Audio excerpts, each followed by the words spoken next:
গুজবের ব্যাপারে সাদিক কায়েম যখন মামলা করতে গেল তখন ছাত্রদল বিবৃতি দিল। আরে যারা নারীদের বিরুদ্ধে উল্টাপাল্টা কথাবার্তা বলে সাদিক কায়েম তো তাদের বিরুদ্ধে কথা বলতে গেছে, তোমাদের আবার গায়ে লাগলো কেন? তার মানে এই সমস্ত কার্যকলাপের সাথে তোমরা জড়িত, এটা স্পষ্ট ক্লিয়ার। এই কাজগুলো আমি এটা বলবো না জামাত ইসলামী কিংবা বিএনপি কোন দল দুধের ধোয়া, কারো ভুল নাই, এটা আমি বলতে যাবো না। এটা ভুয়া ভুয়া কথাগুলো যারা প্রচার করে এটার মেজরিটি পার্সেন্ট হচ্ছে এই বর্তমান ছাত্র দল, যারা এই ছাত্র বান্ধব হতে পারে। তারা যদি ছাত্র বান্ধব হতে পারতো ছাত্ররা তাদেরকে গ্রহণ করতো, এটা না করে তারা মিথ্যা রাষ্ট্র নিচ্ছে। আপনি বিপরীত পাশে জামাতের লোকেরা করে, হ্যাঁ অবশ্যই করে, কিছু লোক আছে, আপনি তাদের বিরুদ্ধে অ্যাকশনে যান, অ্যাকশনে যান, কোনো প্রশ্রয় নয়। বাংলাদেশ হবে নতুন বাংলাদেশ, যেখানে কোনো অপরাধীকে ছাড় দেওয়া হবে না। জামাত ইসলামীর বিরুদ্ধে যদি এরকম বক্তব্য আমি দেই কোনো সমস্যা নাই, যে কেউ দেয় কোনো সমস্যা নেই, জামাত এটা অ্যাকসেপ্ট করবে, কারণ জামাত চায় না, জামাত চায় একটা নতুন। উনি একজন বেহেশতি মানুষ। জিয়াউর রহমান হইল একজন বেহেশতি মানুষ। নেতার বাড়ি আমার কাবা শরীফ, বিএনপি করলে জান্নাত পাওয়া যায়, এই কথাগুলোর দলিল যারা আজকে এই যে প্রসঙ্গটা আলোচনার এখন প্রসঙ্গ আসছে, কয়টা লাগবে আপনার, কয়টা লাগবে? এই কথাগুলো কিন্তু পরিপূর্ণ বাক্য, অর্ধেক বাক্য নয়। এই পরিপূর্ণ বাক্য হওয়ার পরেও কেউ বিএনপিকে বলে না যে বিএনপি জান্নাতে টিকিট বিক্রি করে। অথচ আজকে নুরুজ্জামান ভাই যে কথাগুলো বললেন, মাসুদ ভাইয়ের কথা বললেন, কাট ভিডিও, তারপরে মিরসরাইয়ের এমপি প্রার্থী অ্যাডভোকেট সাইফুল ইসলাম তার কথা বললেন, কাট ভিডিও, তারপরে শাহজাহান চৌধুরীর কথা বললেন, এটা কাট ভিডিও না, কিন্তু এটা ইন্টারনাল ভিডিও। আমি এটার ব্যাখ্যা দিয়েছি, উনি একটা বিষয়কে সামনে এনে পুরা সময়টা উনি এক বিষয়কে সামনে এনে কথা বললেন, মবের কথা বললেন। শাহজাহান চৌধুরীকে সরাসরি সংগঠন সাজা হিসেবে তাকে শোকজ করেছে, সাজা এটাই যথেষ্ট, এটা হলো একটা কথা। দ্বিতীয় কথা হচ্ছে আপনাকে এই দলের আকৃতি দেখতে হবে তো, জামাত ইসলামী এটা কখনো অ্যালাউ করে না। স্বাধীনতার পর থেকে এ পর্যন্ত জামাত ইসলামী কোথাও ভোট কেন্দ্র দখল করেছে প্রমাণ নাই তো। এটা যদি আপনি ভুল তথ্য না দেন, মিথ্যা না দেন, এটা প্রমাণ নাই আমার যদ্দূর জানা। আর যদি আপনি দুই একটা দেনও, এটার পার্সেন্টেজ নাই তো, কারণ এটা জামাত অ্যালাউ করে না তো। যে মেম্বার চেয়ারম্যান এমপি এটা করবে, যে দলের জন্য করবে, দলই তো তাকে অ্যালাউ করবেন। যেই কারণে এটা নাই তো। এটা মূলত এখানে মূল কথাটা এটাই ছিল, গোটা বাংলাদেশে Awami League BNP election engineering এ বিভিন্ন সময় জড়িত ছিল।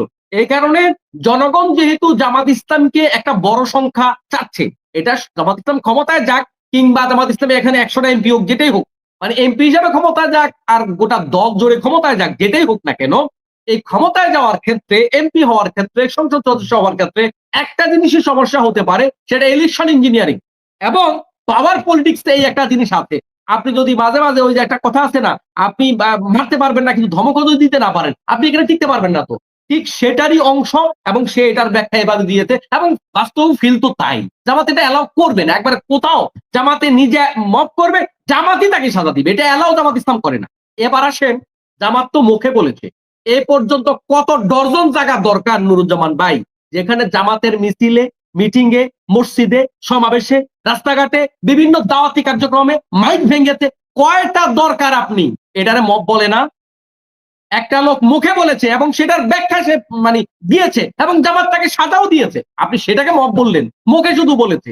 আর আপনি যে শত শত জায়গায় এভাবে পোস্টার ছিলেন, লিফলেট ছিলেন, বাধা দেন, রক্তাক্ত করেন, রক্তাক্তের ঘটনা কতগুলো ঘটেছে। নিজের দলের যখন শত শত লোককে আপনি খুন করবেন, এটা কি মব হয় না?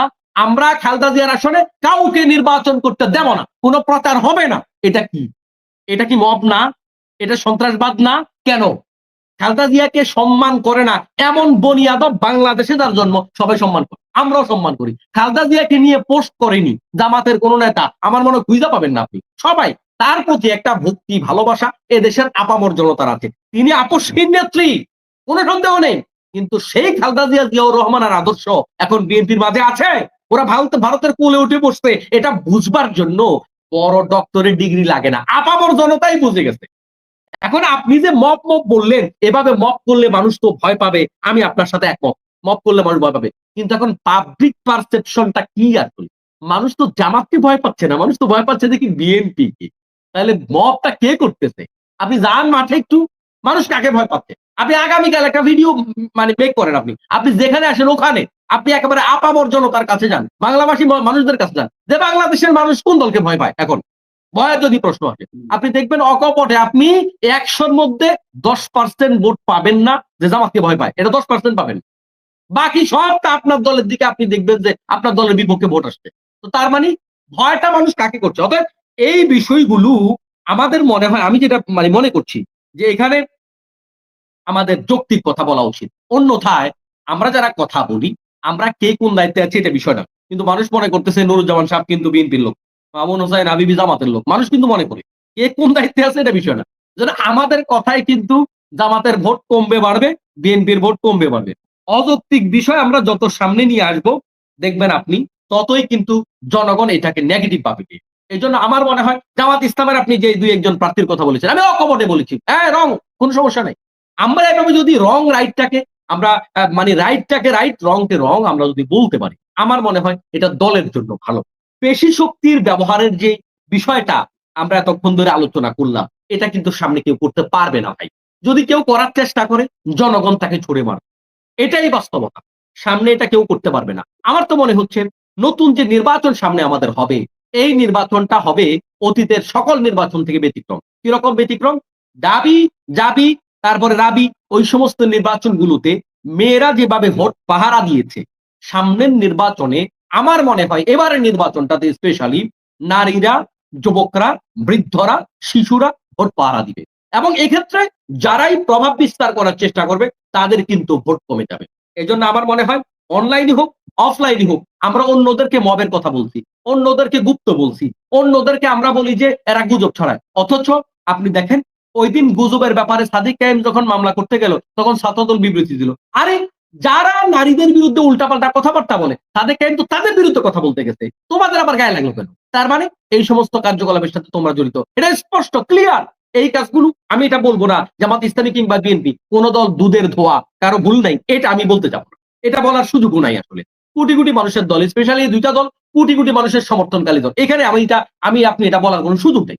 কিন্তু খেয়াল রাখতে হবে ম্যাক্সিমাম ক্ষেত্রে আমরা যারা এই যে অনলাইন মিডিয়ার সাথে সম্পৃক্ত আছি, সামাজিক যোগাযোগ মাধ্যমে আমাদের যাদের বিচরণ আছে, আমরা তো দেখেছি ভুয়া ভুয়া কথাগুলো যারা প্রচার করে, এটার মেজরিটি পার্সেন্ট হচ্ছে এই বর্তমান ছাত্র দল, যারা এই ছাত্র বান্ধব হতে পারে। তারা যদি ছাত্র বান্ধব হতে পারতো, ছাত্ররা তাদেরকে গ্রহণ করতো। এটা না করে তারা মিথ্যা রাষ্ট্র নিচ্ছে। আপনি বিপরীত পাশে জামাতের লোকেরা করে, হ্যাঁ অবশ্যই করে, কিছু লোক আছে, আপনি তাদের বিরুদ্ধে অ্যাকশনে যান, অ্যাকশনে যান, কোনো প্রশ্নই নয়। বাংলাদেশ হবে নতুন বাংলাদেশ, যেখানে কোন অপরাধীকে ছাড় দেওয়া হবে না। জামাত ইসলামীর বিরুদ্ধে যদি এরকম বক্তব্য আমি দেই, কোনো সমস্যা নাই। যে কেউ দেয়, কোনো সমস্যা নেই। জামাত এটা অ্যাকসেপ্ট করবে, কারণ জামাত চায় না।